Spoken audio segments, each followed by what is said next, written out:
বন্ধুরা, tasty food কিচেনে তোমাদের স্বাগত। আজকে হবে টেস্টি ফুড কিচেনে একটা ধামাকা।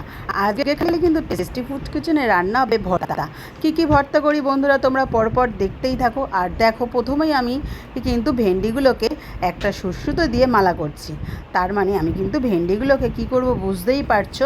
ভেন্ডিগুলোকে এইভাবে মালা করে দেখো, এগুলো কিন্তু আমি ভাতের মধ্যে সেদ্ধ দেবো। এই দেখো, আমি কিন্তু হাঁড়ির মধ্যে এগুলো সেদ্ধ দিয়ে দিলাম।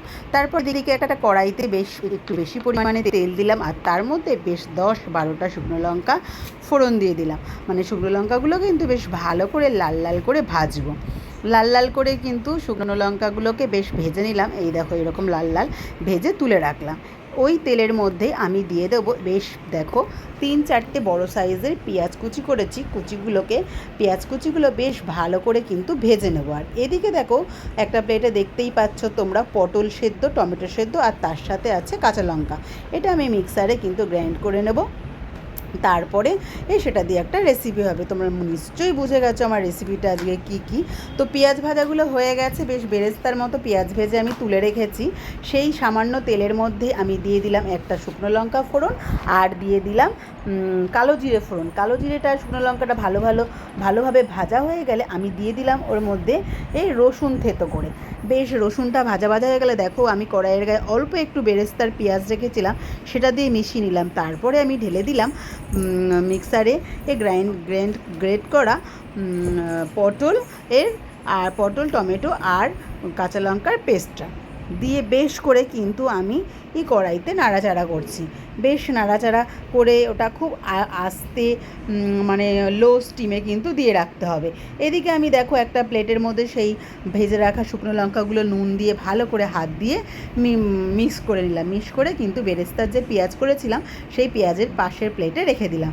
আর এদিকে দেখো, আমার হালকা স্টিমে কিন্তু পটলের ভর্তাটা কিন্তু হয়ে গেল। হ্যাঁ বন্ধুরা, বলে ফেললাম, আমি কিন্তু আজকে সব ভর্তা রেসিপি করব। আর এই দেখো, কড়াইতে এই তেল দিয়ে আমি একটু আলু ভাজা করলাম। আর এদিকে দেখো, দেখতেই পাচ্ছ একটা বাটিতে কিন্তু ডাল হচ্ছে। তো এবার দেখো কী ভর্তা আমি করি। আলু সেদ্ধ করে রেখেছিলাম, এবার আলু সেদ্ধটা খুব ভালো করে মেখে নিলাম। ওর মধ্যে সেই পেঁয়াজের বেরেস্তা ভালো করে যে পেঁয়াজ ভেজে রেখেছিলাম আর লঙ্কা আর নুন দিয়ে মেখে রেখেছিলাম, সেটা দিয়ে খুব ভালো করে মেখে নিলাম। আর খুব ভালো করে মেখে যাতে আলুগুলো একদম মিশ হয় সেরকম। তো এবার দেখো, এটা কিন্তু ডাল, মুসুরির ডালের ভর্তা হবে। মুসুরির ডালে দেখবে কিন্তু কাঁচা পেঁয়াজ খেতে ভালো লাগে, তার জন্য কিন্তু কাঁচা পেঁয়াজ দিলাম আর দিলাম কাঁচা তেল।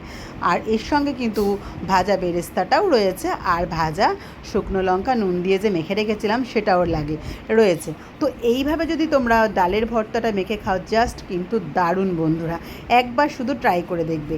এরপরে দেখো, 2টো ডিম নিয়ে নিয়েছি, ডিমের সাথে অর্ধেক আলু নিয়েছি, নিয়ে এবার হবে ডিম ভর্তা। এবার ডিমটাকেও খুব ভালো করে হাত দিয়ে একদম কিন্তু চেপে এটা তোমরা কড়াইতেও টেলে নিতে পারো, কিন্তু কড়াই থেকে না টেলে এভাবে খেলেও কিন্তু খুব ভালো হয় ডিমের ভর্তাটা। একদম খুব ভালো করে হাত দিয়ে চটকিয়ে ডিমগুলোকে ভালো করে মিক্স করে নিতে হবে আলুর সাথে। দেন দেখো, আমি দিয়ে হাঁড়ির থেকে বার করে নিয়েছি